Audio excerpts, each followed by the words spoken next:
Hello, Assalamu alaikum.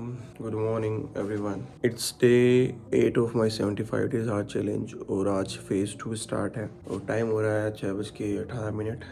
अब हम जाएंगे मस्जिद में नमाज पढ़ने। ये भी एक पार्ट है, मतलब फेज़ 2 का एक बोलते हैं ना कंडीशन है कि हो सके तो मस्जिद में ही फजर अदा करनी है।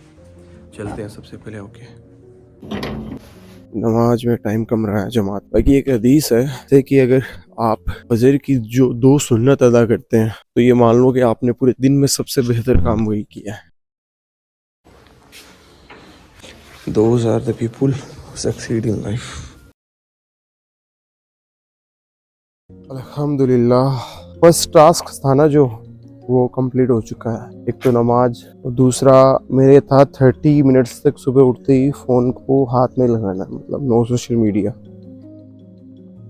Good morning everyone. So today is day 8 of my 75 days hard challenge और पहला जो वीक था वो अल्हम्दुलिल्लाह सफरिंग के थ्रू कंप्लीट हो चुका है और ये दूसरा वीक चल रहा है। पहला वीक फेज़ 1, दूसरा फेज़ 2। आज का जो डे है वो काफ़ी चेंज होने वाला है। इसमें ऐसे कई चीज़ें हैं जो पिछले वीक में नहीं हुई थी, इस वीक में अपन ऐड कर रहे हैं। तो लेट्स सी कि क्या क्या कंप्लीट कर पाते हैं। टास्क ले तो लिए टास्क, लेकिन कंप्लीट कितने होते हैं ये भी देखना जरूरी है। और इसके अलावा आज टेम्परेचर है वो है 60 डिग्री लोवेस्ट और 19 डिग्री हाईएस्ट है। तो आज टेम्परेचर इतना पारा नहीं है, इतना हाई नहीं है और मौसम भी थोड़ा साफ है और मेरे हिसाब से सनराइज भी है वो थोड़ा जल्दी हो जाएगा। चलते हैं अपन वॉक पे कॉफी खत्म करके। तो आज का जो एक और चीज आज अनबॉक्सिंग है बुक्स की। जो मैंने 4 बुक्स ऑर्डर की थी उनकी अनबॉक्सिंग है, वो मैं इंशाल्लाह आपको दिखाऊंगा और आप भी सजेस्ट करना कि पहले कौन सी पढ़ी जाए। इसके अलावा आपसे एक पर्सनल बात शेयर करूँ, ब्रो टू ब्रो है कि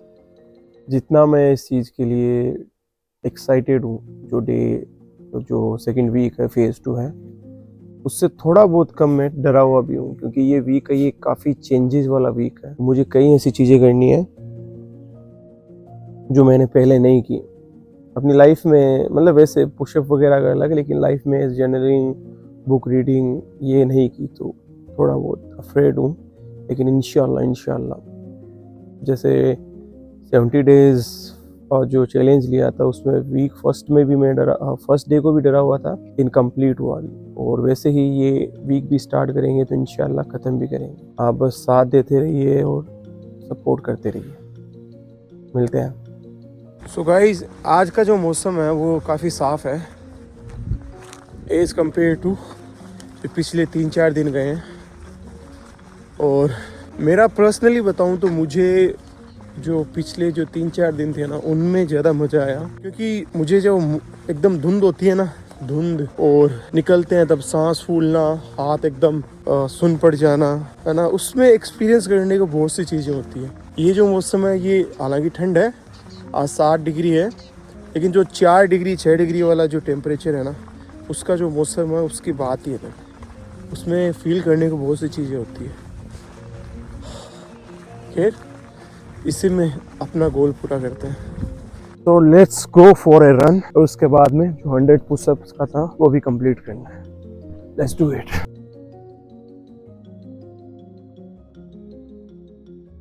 तो यहाँ निकालेंगे हम 100 पुशअप, लेकिन हो सकता है, मतलब कोशिश करनी है कि 100 तक जाना है और उसके अलावा अगर कुछ बचती है तो वो अपन शाम को पूरा करेंगे, है ना। तो फिर ये वीडियो स्टोरेज कम है तो 100 के बाद में जितने निकलते हैं उसके बाद में रिकॉर्ड करता हूँ ना।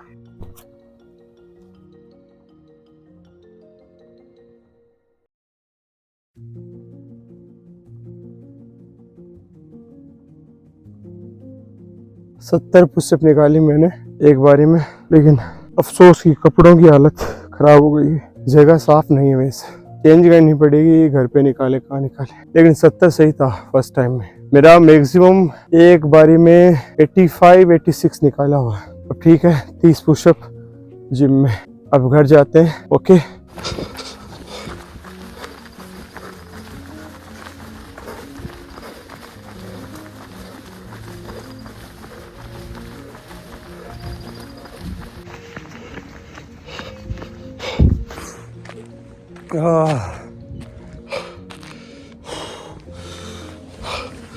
अल्हम्दुलिल्लाह। अब देखते हैं कि कितना किलोमीटर दौड़ा हूँ मैं आज। तो आज की जो रन थी वो थी 1.16 किलोमीटर 7 मिनट 47 सेकंड में। और वॉक था, वो वॉक का भी मैंने काउंट किया था। इस एप्पल में क्या एक फीचर आता है ना जो फिटनेस वाला, उसमें मुझे इतने दिन इतना डेप्थ में नहीं मालूम था। आज मैंने सारे सिस्टम ऑन किए ना, तो वॉक का भी था और आउटडोर रनिंग का भी था।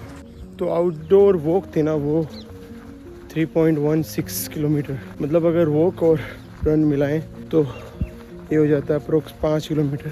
अब मैंने वापस से वॉक स्टार्ट किया है ताकि घर तक पहुंचूं तो पता चले कि कितना प्लस में गया ना पर। तो 70 pushup, approx 5 kilometre run and walk, that's the goal bro. यही चाहिए था। और अंदर से ये फील हो रहा है कि ये हुडी, ये जैकेट वगैरह सारा निकाल दूँ, इतनी ज़्यादा गर्मी लग रही है, लेकिन मज़ा आ रहा है।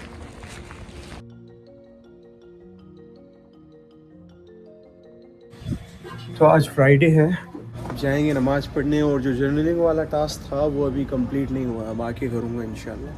कल से रनिंग से आते ही ये चीज़ पूरी करनी है और आज से थोड़ा सा मैनेज करना पड़ेगा। फिर बुक भी रीड करना है, काफ़ी चीज़ें। मिलते हैं नमाज के बाद में।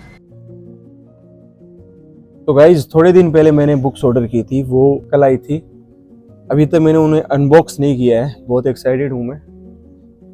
ये रही वो, इनको अनबॉक्स करेंगे और जो 10 पेजेस है वो इसी में से एक बुक के पढ़ेंगे। अब देखते हैं कौन सी बुक के पढ़ने हैं। ओके,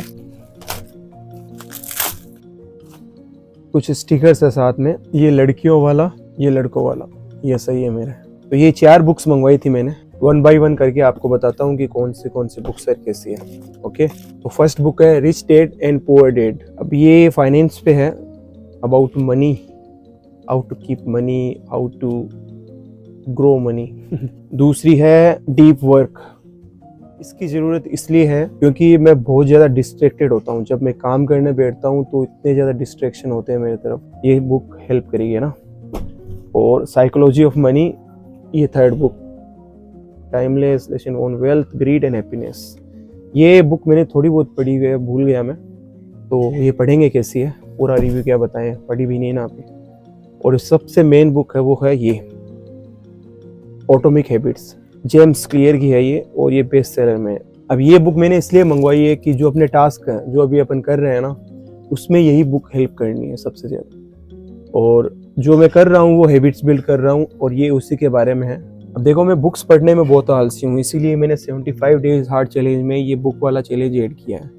इससे क्या होगा कि जो मेरा बुक्स को लेके जो रवैया है, जो नज़रिया है कि नहीं पढ़ी जाती मुझसे, वो इंशाल्लाह दूर होगा।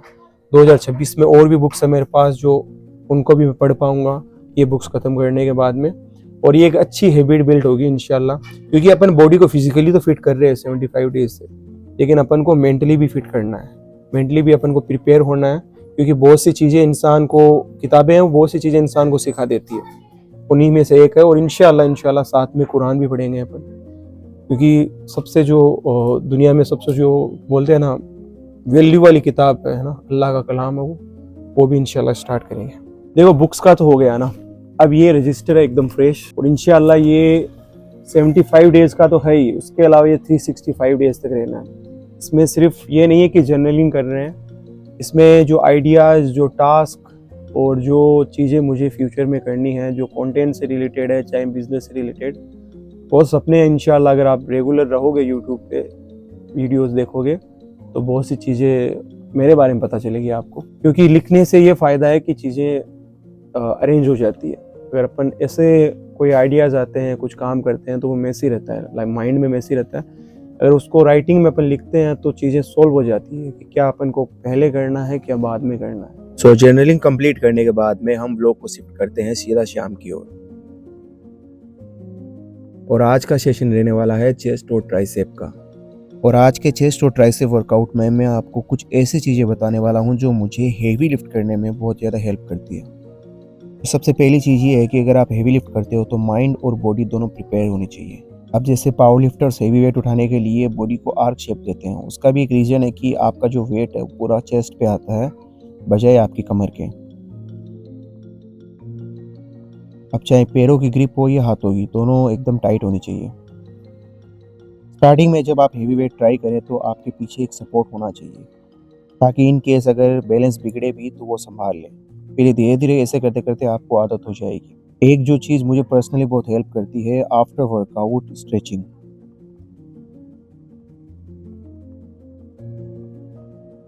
अब तीनों बेंचेस के बाद में कभी मैं फ्लाइज में केबल लेता हूँ तो कभी डंबल्स। अब चेस्ट को वाइडर करने के लिए फ्लाइज बहुत इंपॉर्टेंट होती है। अगर आपने डिक्लाइन लगाई है तो डिक्लाइन फ्लाई, इंक्लाइन या फ्लैट बेंच प्रेस, तीनों की फ्लाइज तीनों एक्सरसाइजेस के साथ में बहुत ज़्यादा वर्क करती है। कुछ लोग क्या होते हैं कि नए नए सेट ट्राई करते रहते हैं, लेकिन सही में जो चीज़ें काम करती है वो है ओल्ड स्कूल एक्सरसाइजेस। और इंक्लाइन फ्लाई के साथ में मैंने एक सुपर सेट लिया, डिक्लाइन डिप्स। इसमें क्या है कि आपका ट्राइसेप भी इन्वॉल्व होता है और डिक्लाइन चेस्ट भी। अब जो सेल्फ बॉडी वेट एक्सरसाइजेज होती हैं उनसे आपके हाथों में स्ट्रेंथ आती है और आपका बैलेंस बनाती है। फिर वापस से आफ्टर सेट स्ट्रेचिंग। तो नॉर्मली मैं ट्राइसेप की 3 एक्सरसाइज लेता हूँ जो मेरे लॉन्ग हेड, लेटरल हेड और मिडिल हेड को टारगेट कर पाएँ। अब तीनों हेड को टारगेट करने का यही फ़ायदा है कि जो आपका ट्राइसेप है वो प्रॉपर्ली हर तरीके से ग्रो होता है। और मिरर में खुद को देखना एक तरीके से इसलिए इम्पोर्टेंट है ताकि आपका जो फॉर्म है और जो आप सेट लगा रहे हैं उसका प्रॉपर्ली आपको फील आए और माइंड मसल कनेक्शन बना रहे हैं। अब वीडियो लंबा होने की वजह से मैं आपको पूरी एक्सरसाइजेज नहीं दिखा पाऊँगा। और आपके आर्म्स की जो साइज़ है वो बस एक बाइसेप से ही डिसाइड नहीं होती। अगर आपका ट्राइसेप भी अच्छा है तो आर्म्स और ज़्यादा फुलर और वाइडर लगेंगे। और कुल मिला के मेरे हिसाब से फिटनेस फ्रीक वही है जो हर एक मसल को प्रॉपर्ली हर एक तरीके से टारगेट करता रहे। और फ्रंट डंबल बाइसेप के साथ में और ट्राइसेप के एक पोज के साथ में इस वीडियो को यहीं पे ख़त्म करते हैं। और अगर आप चाहते हैं कि मैं ऐसे ही जिम के सेशंस में आपको जो टिप्स या जो नॉलेज वगैरह वो देता रहूं, तो कमेंट सेक्शन में आप अपनी राय ज़रूर दे सकते हैं।